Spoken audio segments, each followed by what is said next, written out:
अंगारी। एक जंगल के बीच में के पहुंच गओ तपधारी।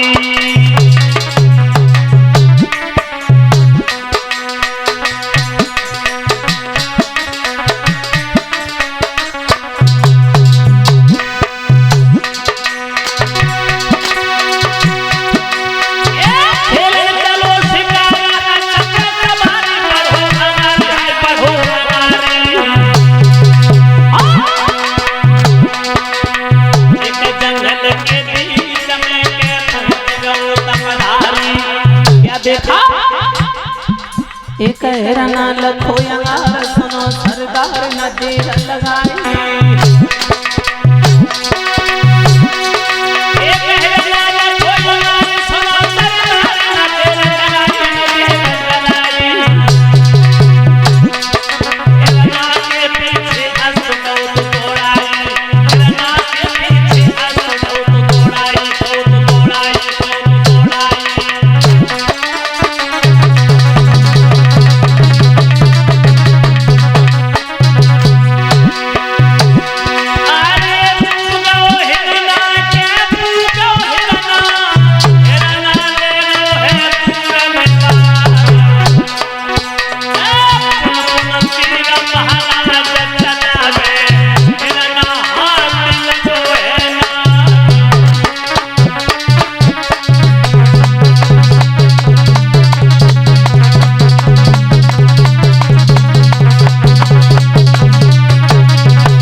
राजा जंगल में पहुंचे 10,000 जवानों को लेके एक हिरन का पीछा किया।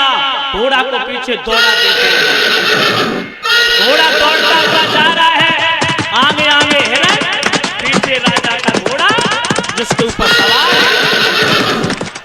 परीक्षित जी सुबह से शाम रात्रि में बदल गई, लेकिन हिरन नहीं, हिरन तो वो मारीच बन गया। इतने दूर ले करके राजा को चला गया कि फौज के जवान पैदल थे, राजा का पीछा नहीं कर सके।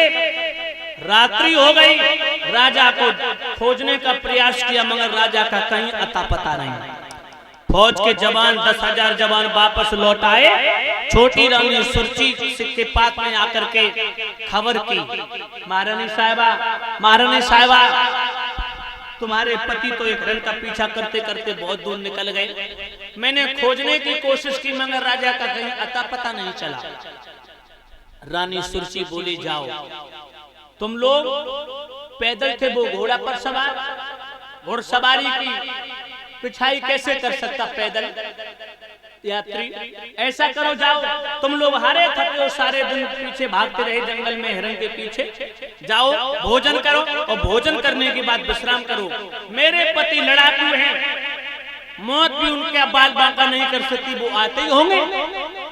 और परीक्षित जी फौज के जवानों को उसने विश्राम करने का आदेश दे दिया। जवानों ने भोजन किया, सो गए।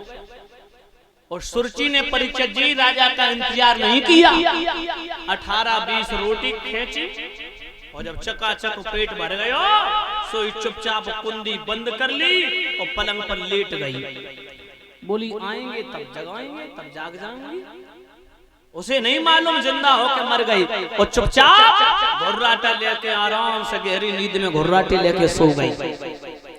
राजा उत्तानपाद आए, रात्रि के 12 बज गए। परीक्षित जी 12 हारे थके राजा उत्तानपाद जैसे अपने दरवाजे पर आए, महलों के दरवाजे को खटखटाया। छोटी रानी दरवाजा खोलो, दरवाजा खोलो। कोई है नहीं, सबके सब मर गए। दरवाजा खोलो। वाला तो गहरी नींद में सो रहा, कौन खोले? राजा चिल्ला रहे हैं, चीख रहे हैं, आवाजें लगा रहे हैं, लेकिन वो छोटी रानी गहरी निद्रा में सो गई।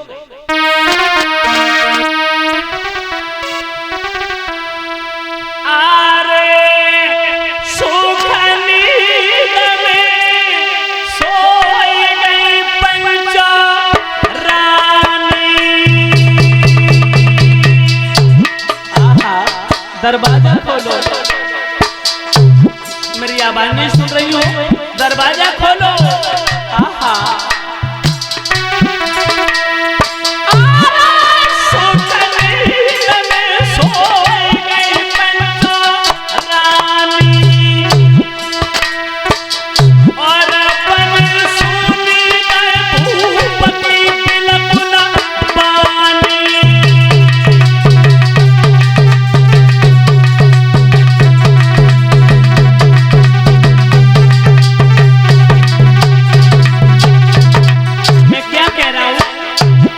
दरवाजा खोलो। राजा समझ गए बाजी बाप, एक वो भी औरत थी, जब तक मैं आ नहीं जाता था तब तक मेरे आंगन की राहों में अपने पलक बिठा के रखती थी, भोजन की कौन के बूंद भी नहीं रखती थी पानी की। लेकिन एक ये भी औरत जिसे यही नहीं पता मैं जीवित हूं या मारा गया। राजा को एहसास हुआ है कि सच बात तो ये है कि मैंने धर्म परायण स्त्री को ठुकरा दिया, जो मेरा सम्मान किया करती थी मैंने उसका तिरस्कार किया। आज उसी का ये परिणाम देखने को मिल रहा है। उसी समय परीक्षित जी राजा के हृदय में बड़ी रानी सुनीति के प्रति प्रेम जागा।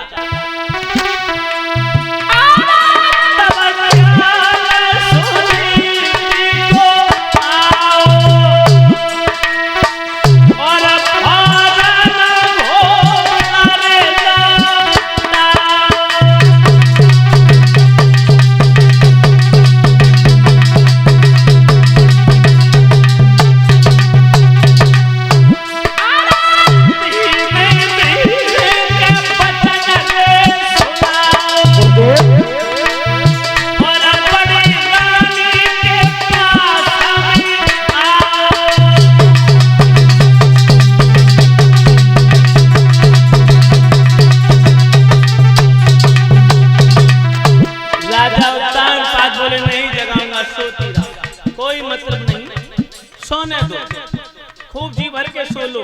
राजा ने दरवाजे में लात मारी और पीछे घोड़ा घुमा करके लौटा करके बड़ी रानी परीक्षित जी सुनीति के पास में पहुंचा, जो मैया टूटी झोपड़ी में लेटी है, टूटी चारपाई पर इंतजार कर रही है कि कब बाबा नारद का दिया हुआ वचन पूरा होगा, मेरी कोख से एक बच्चा पैदा होगा।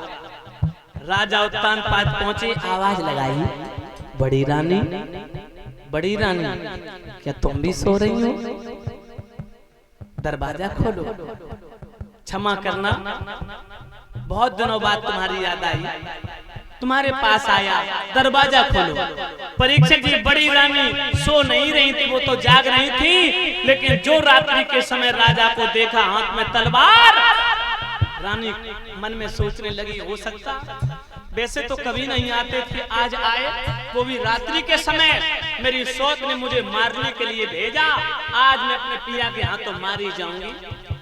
चोट खाई हुई नागिन और धोखा खाई हुई औरत परीक्षित जी, ये कभी भरोसा विश्वास नहीं करती।